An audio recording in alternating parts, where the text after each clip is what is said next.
या देवी सर्वभूतेषु दयारूपेण संस्थिता नमस्तस्यै नमस्तस्यै नमस्तस्यै नमो नमः। ओम दुम दुर्गाय नमः। स्वागत है आपका हमारे चैनल पर। आज के इस वीडियो में आप सुनेंगे दुर्गा सप्तशती का दूसरा और तीसरा अध्याय। आज दिनांक 31 मार्च 2025 है और आज द्वितीया तिथि और तृतीया तिथि एक साथ मनाई जाएगी नवरात्रि की। तो आज हम दो पाठ एक साथ सुनेंगे, दूसरा अध्याय और तीसरा अध्याय। साथ ही आज ही गणगौर का व्रत किया जाएगा, तो गणगौर के व्रत की कथा भी हमारे चैनल पर अपलोड की जा चुकी है, तो आप वो कथा भी अवश्य सुनें। और इसी प्रकार की सभी व्रत कथाएं सुनने के लिए और हमसे जुड़े रहने के लिए हमारे चैनल को सब्सक्राइब अवश्य करें। साथ ही अगर आज की कथा अच्छी लगे तो लाइक करें और शेयर करें।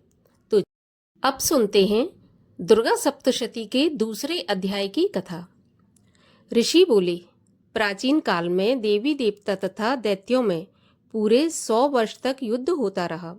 उस समय दैत्यों का स्वामी महिषासुर था एवं देवताओं का स्वामी इंद्र। उस संग्राम में देवताओं की सेना महाबली दैत्यों से हार गई। तब सभी देवताओं को जीतकर महिषासुर इंद्र बनकर बैठा।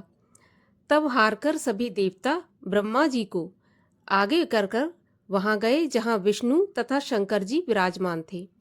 वहां पर देवताओं ने महिषासुर के सभी उपद्रव एवं अपने पराभव आदि का पूरा पूरा वृत्तांत कहकर सुनाया।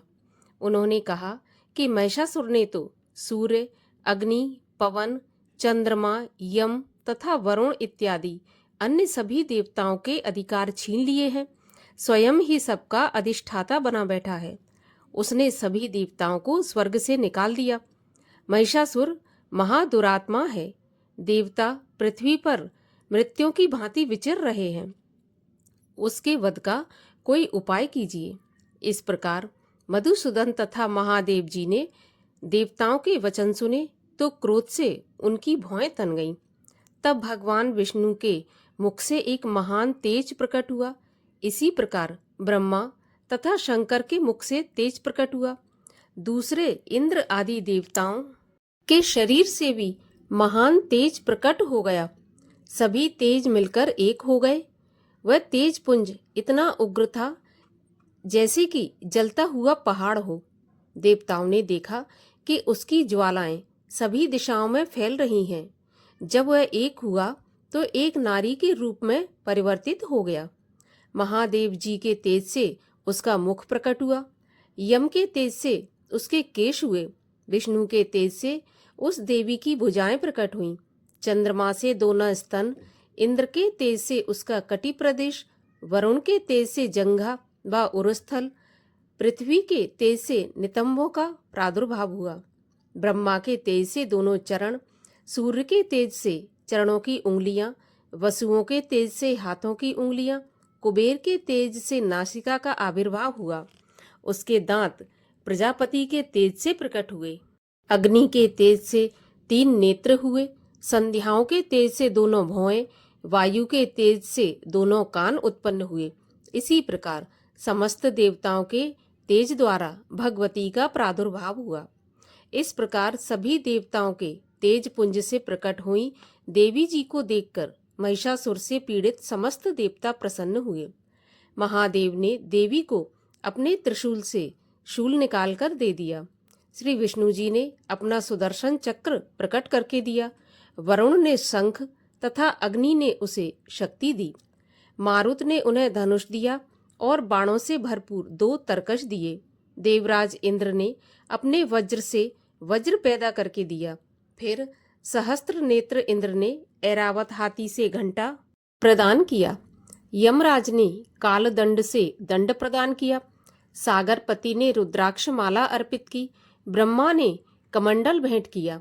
सूर्य ने भगवती के भी रोमकूपों में अपनी किरणें प्रदान की। काल ने तलवार और उत्तम ढाल अर्पण की। क्षीर सागर ने हार तथा कभी ना पुराने होने वाले 2 वस्त्र भेंट किए।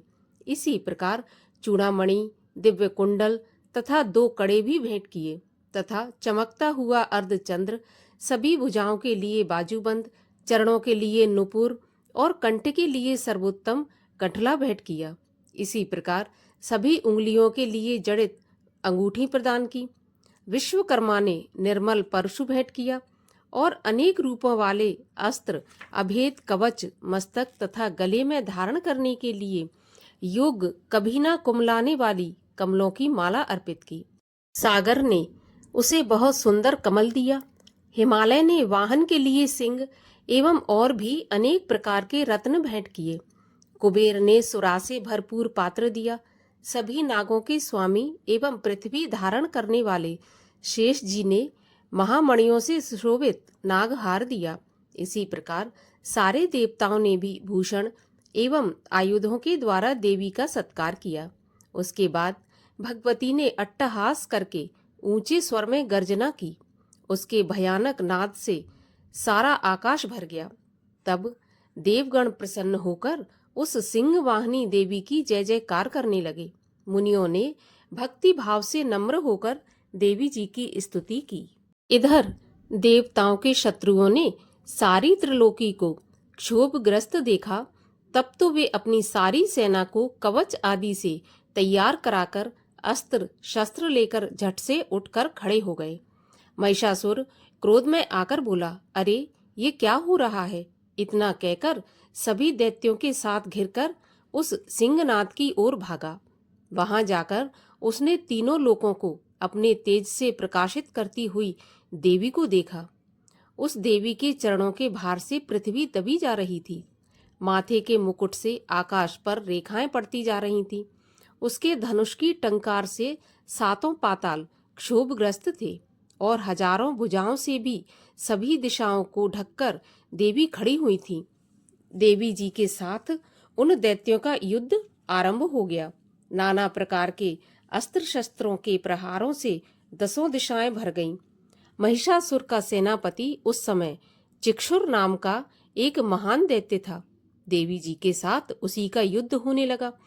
इसी प्रकार अन्य दैत्यों को तथा चतुरंगिणी सेना को साथ लेकर चामर भी युद्ध करने लगा। 60,000 रथियों को साथ लेकर उदग्र महादैत्य भी युद्ध में प्रवृत्त हो गया। महाहनु दैत्य 5 करोड़ रथियों के साथ युद्ध में आ गया। 60 लाख रथियों से आवृत वाशकल दैत्य युद्ध में उतर पड़ा। परिवारित दैत्य हाथी एवं घोड़ों के अनेकों सवारों के समूह से घिरा हुआ रथियों को साथ लेकर देवी जी के साथ युद्ध करने लगा।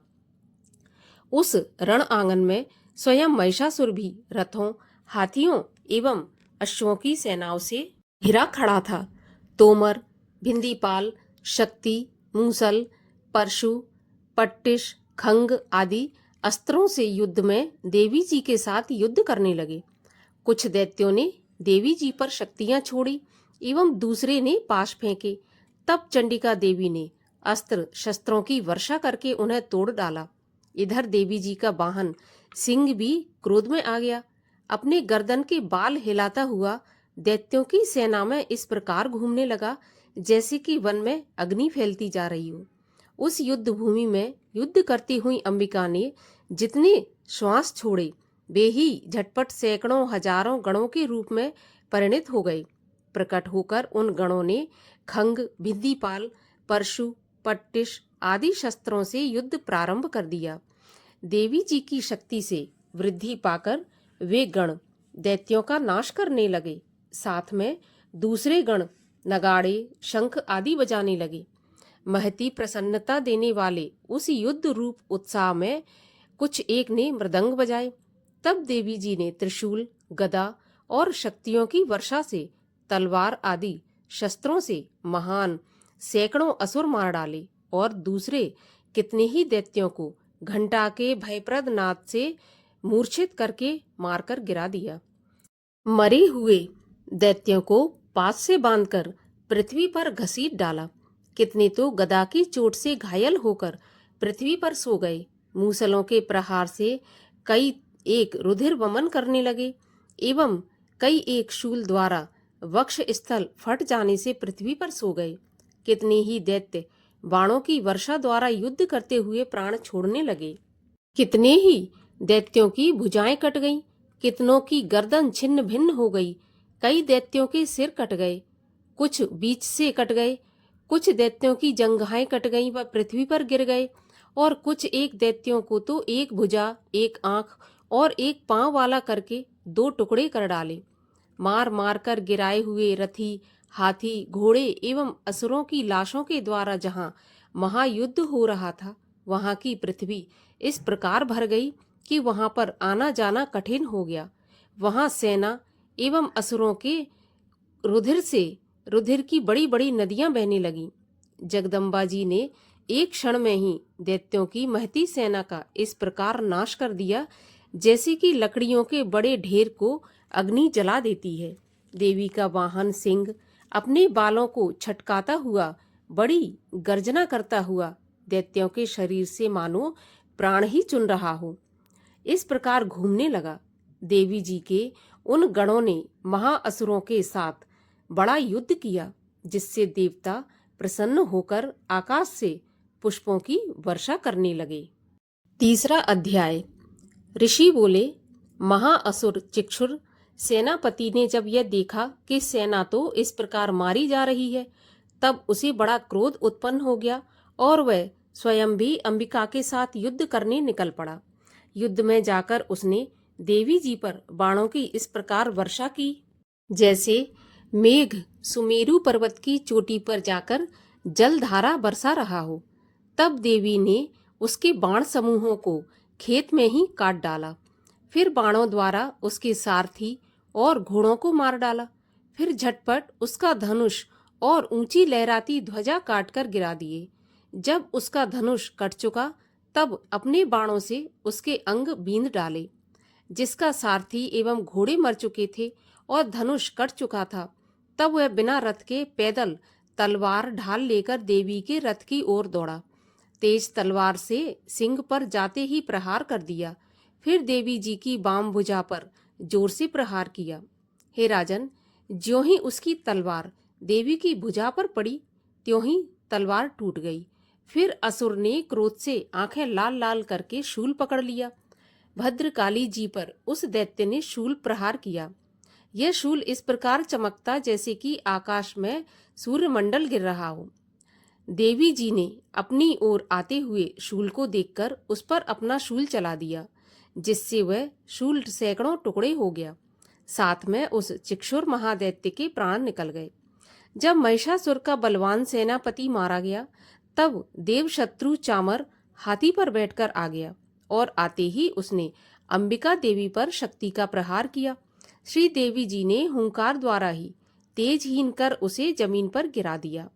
अपनी शक्ति को गिरा देखकर चामर को बड़ा क्रोध आया और उसने पुनः शूल का प्रहार कर दिया। शूल को भी देवी जी ने बाणों द्वारा उछाल दिया। तब सिंह उछलकर हाथी के मस्तक पर चढ़ बैठा। फिर दैत्य के साथ भुजा युद्ध करने लगा। वे दोनों परस्पर लड़ते लड़ते उस हाथी पर से नीचे पृथ्वी पर आ गिरे और भयंकर प्रहारों से परस्पर युद्ध करने लगे। तब बड़े वेग से सिंह ऊपर को उछला और ऊपर आकाश से नीचे की ओर गिरते गिरते पंजों के प्रहार से दैत्य चामर का सिर धड़ से अलग कर डाला।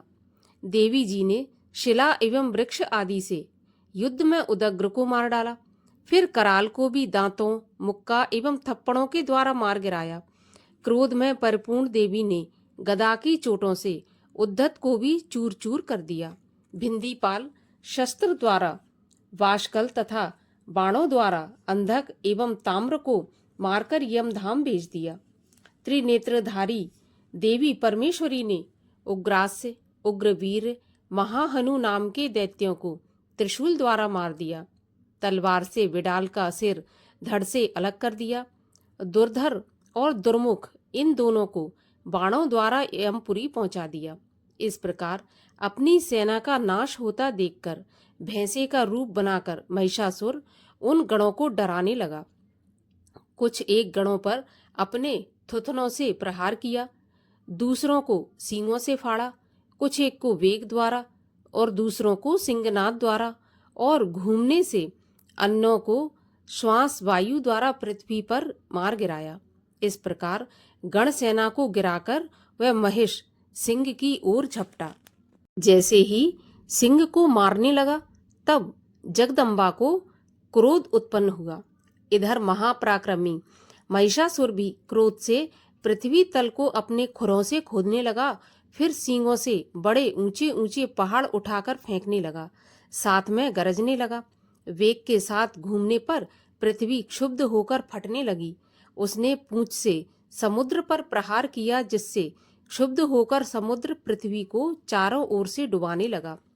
चलायमान होते हुए सींग के द्वारा छिन्न भिन्न हुए बादल के टुकड़े टुकड़े हो गए। उसके श्वासों की कठोर वायु से उड़ते हुए सैकड़ों पर्वत आकाश से गिरने लगे। इस प्रकार क्रोधपूर्ण उस महादैत्य को अपनी ओर आता देखकर चंडिका उसे मारने के लिए क्रोध में आ गईं। कुपित चंडिका ने उसकी ओर पाश फेंका व उसके द्वारा उस दैत्य को बांध लिया। तब तो उस महायुद्ध में बंधे उस दैत्य ने अपने महिषासुर रूप का त्याग कर दिया, झटपट सिंह के रूप में आ गया। ज्यों ही चंडिका उसका सिर काटने लगी तब तो वह तलवार हाथ में लिए पुरुष दिखाई देने लगा। तब शीघ्रता से तलवार ढाल वाले उस पुरुष को अपने बाणों से देवी ने बींध डाला। अब वह एक बड़ा हाथी हो गया।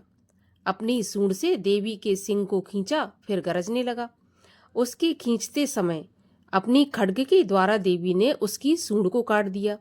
फिर वह दैत्य भैंसे के रूप में आ गया और चराचर त्रिलोकी को सताने लगा।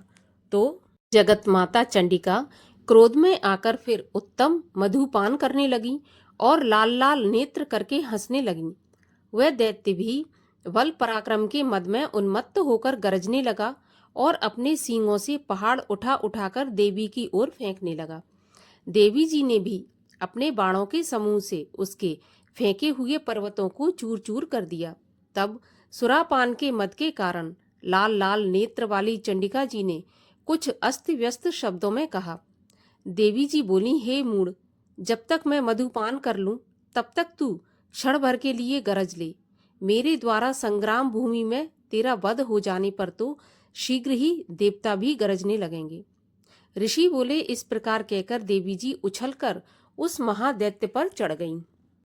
पांव से दबाकर दैत्य के कंठ पर त्रिशूल से वार किया।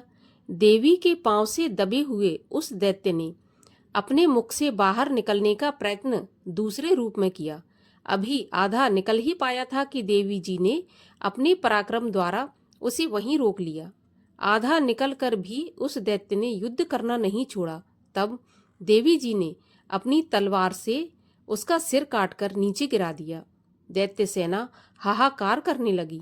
तब उस सारी सेना का भी देवी जी ने नाश कर दिया। सभी देवता अत्यंत प्रसन्न हुए। दिव्य महर्षियों के साथ सभी देवताओं ने स्तुतियां की।